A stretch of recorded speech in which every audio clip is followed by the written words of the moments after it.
Friends, thank you for watching my channel. I just want to remind you, if you need wallpaper, go to www.wallpaperboulevard.com. Tell them Spencer sent you. In fact, if you use my hashtag, Spencer Colgan is wallpaper, they'll be sure to give you 10% off at your checkout. No matter how much you order, they have a wide selection of wallpaper. Check it out. Tell them I said hello. Hi, it's Spencer Colgan again. Welcome back to my wallpaper and painting channel here on YouTube. I appreciate you stopping by. I'm going to try to make this real brief. You can see by the title, it's about cutting in and it's about texture. Now, we recently did a video about cutting in, but the video featured a flat, meaning non-textured wall, and very dark colors, which consequently made the job and the task at hand a very time-consuming one. Cutting dark colors against very light colors has the additional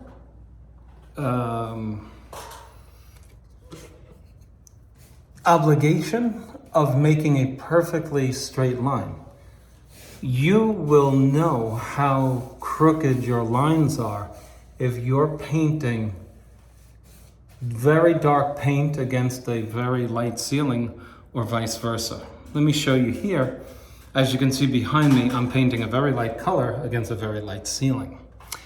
The challenge on this wall is texture. The point of the video will be not to show you necessarily, not necessarily to show you how to draw a straight line on texture, although I will show you. But the point of it is to show you what you have to do in order to fulfill your obligation to give this surface your best as a painter, especially a hired professional. But if you're a homeowner and you're trying to do it yourself, I think you would benefit from this video if you follow my advice that I'm about to give you. I'm working with what's called a work bucket from Werner. Very handy tool. Got my cut bucket in there. So you can see the texture is quite bumpy where wall meets ceiling, right? And if this were a black paint right here, and I'm painting against a white ceiling, this line that I'm doing right now would be very, very ugly on the first pass. The paint wouldn't get into those nooks and crannies that you see here, as the white paint is not getting in there. You can see it. Your paint gets choppy because the texture is interfering. So what do? So can you achieve straight lines when you're dealing with texture? What do you think? Of course you can. Now, can you do it like this? That's really the question. Or do you need help with tape, etc.? And the answer is this. Number one, if you're a professional, you know what to do. But if you're the homeowner, here's what homeowners have that professionals don't. In theory, you have time. And I know homeowners that go all out, especially wallpaper hanger type personalities, who buy expensive paper and they hang it themselves. And guess what? They do a very nice job because they have the desire to do it right. So if you're a homeowner, you could tape the ceiling. You could look this way, bend your back, and all of that, and put a piece of tape right up against here.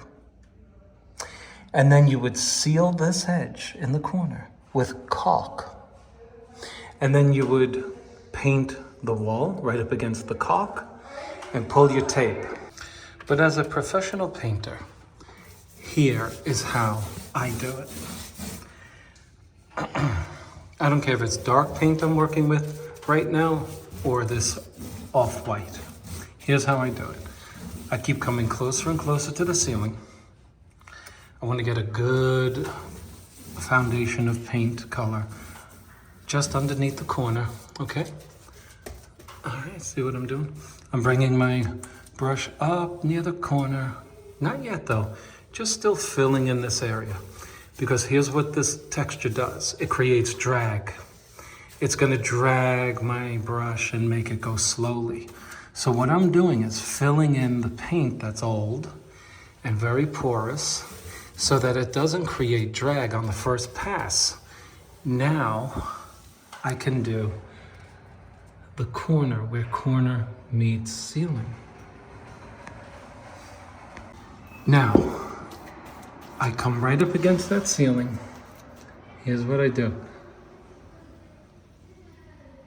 Go quickly, because if you think twice and go too slow, you're going to get it on the ceiling. And this works for dark colors as well as light colors. Let's do it again.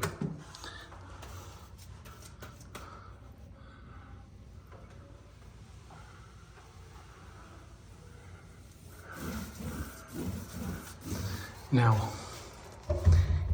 here's the reason I made this video. That's it, you're done. But Spencer, you didn't cover. That's right, but you're done and you need to do a second coat when this dries. That's the point of the video. If you try to get this done in one pass, you will fail because you cannot get both sides of those humps.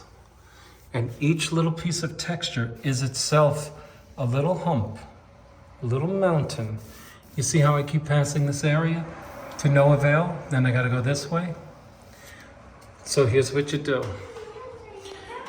Just remember the direction in which you went on the first pass. If it was this way, on the next pass, when this dries, you go this way. And guess what you're gonna do? You're gonna fill in all those little nooks and crannies that you couldn't get on the first pass. I'll show you what I mean on the second pass. Okay, so I've gone all around the room, come back to the point of where we left off in the video. Now, it's 90+% dry. You can see it, right? And the reason why you want it either dry or mostly dry is because the color you put on is not going to lift off with my second coat. So you remember in the last video, in the first coat, we went this way, right? Well, now we're going to go in the opposite direction. And as I suggested, you get yourself a good brush, an angle sash brush. You start, and now what we're doing, we're moving quickly. We're covering both sides of the hump. Both sides of the nooks and crannies. Who could argue that this does not give the painter the upper hand in filling in the little nooks and crannies, right?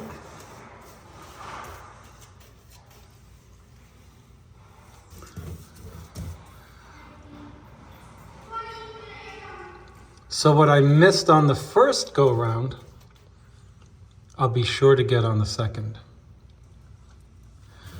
Please don't think that you're going to cover an orange peel or a knockdown texture with one pass. First of all, one coat never works color-wise. Even if you covered every nook and every cranny, you would still have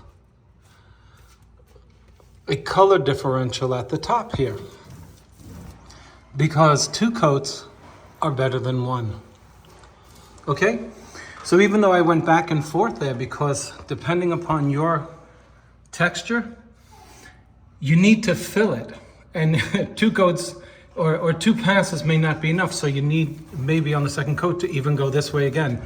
But you're going to finish it in the opposite direction so that you can be sure that you're not leaving anything behind.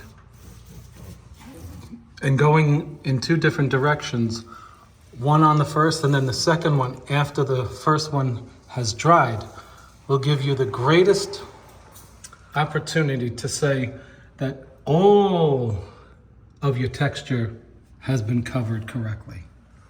Okay, thanks for watching, and I'm going to keep on painting.